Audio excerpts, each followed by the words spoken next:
स्वदेशी और पर्यावरण संवर्धक हिंदी भाग 33। तो किसान जो है वह अभी बहुत ही कष्टदायक स्थिति में है और वो कैसे फिर से उभर आए इसके बारे में हमें सोचना है। तो इसमें एक अहम बात है कि नैसर्गिक खेती की तरफ हमें मुड़ना है जिसमें खर्चा नहीं है। सुभाष पालेकर जी का कहना था कि ये जीरो बजट नेचुरल फार्मिंग, अभी वो सुभाष पालेकर नेचुरल फार्मिंग इस प्रकार से कहते हैं, SPNF इस प्रकार से कहते हैं, पहले ZBNF इस प्रकार से उसका निर्देश होता था। तो बीज भी खरीदना नहीं है, पेस्टिसाइड्स भी खरीदनी नहीं है और केमिकल फर्टिलाइजर्स भी नहीं खरीदने हैं। केवल एक गाय 30 एकड़ के लिए काफ़ी है, ऐसा उनका कहना है। एक देसी गाय रोजाना 10 किलो गोमय देती है और वो 1 एकड़ के लिए 1 महीने के लिए पर्याप्त है, ऐसा उनका कहना है।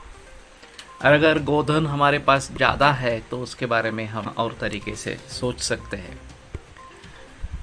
तो इसमें खर्चा नहीं है, कष्ट है, उसमें कोई संदेह नहीं है। लेकिन फ़िलहाल जो मजदूर गांवों में वापस आए हैं और फिर से शहर जाना नहीं चाहते हैं, उनसे हम अभी काम करवा सकते हैं और वो अगर खेती में जुट जाए और खेती के संबंध में और भी कार्य करे, जैसे कि फिनिश्ड गुड तक अगर हम पहुंचते हैं, वैल्यू एडेड जो कहते हैं कि केवल फसल उगाना इतना ही नहीं करना, उसके आगे उसको मार्केट में किस प्रकार से बेचे उसके बारे में सोच के कुछ करना है।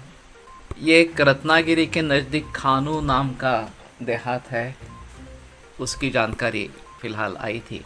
वो पूरा गांव नेचुरल या ऑर्गेनिक फार्मिंग कर रहा है। सिक्किम पूरा राज्य और नैसर्गिक या ऑर्गेनिक खेती कर रहा है। अगर सिक्किम कर सकता है तो भारत में अन्य राज्य क्यों नहीं कर सकते? लेकिन इसमें ऐसा चाहिए कि सभी किसानों को इकट्ठा होना जरूरी है, सबने मिलकर ये करना है, ये सोचना जरूरी है।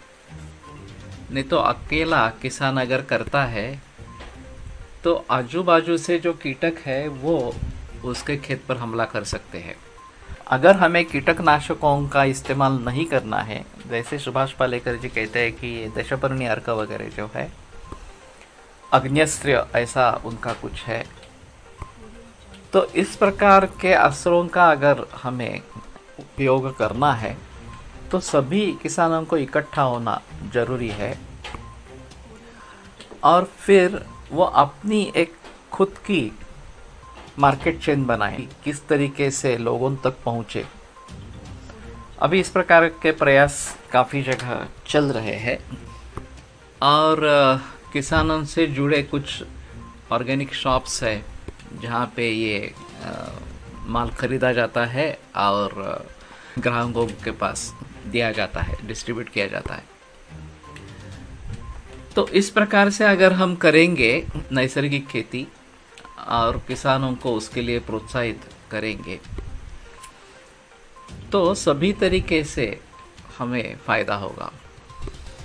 एक तो ज़मीन आज बहुत ही ख़राब हो गई है और कम उपजाऊ हो गई है और ऐसे ही हम उसमें पेस्टिसाइड्स और केमिकल फर्टिलाइजर्स डालते रहेंगे तो और वो बिगड़ने वाली है। पानी पूरा प्रदूषित इस प्रकार का हो गया है। फसल जो है वो विषारी इस प्रकार की हो गई है, जहरीली इस प्रकार की हो गई है और वही खाना खाकर कैंसर जैसी बीमारियां तेजी से बढ़ रही है। तो इन सब से अगर मुक्ति पानी है तो कारण के ऊपर कार्य करना बहुत ज़रूरी है। जिस वजह से ये सब शुरुआत हुई उसको ही पहले उखाड़ देना है।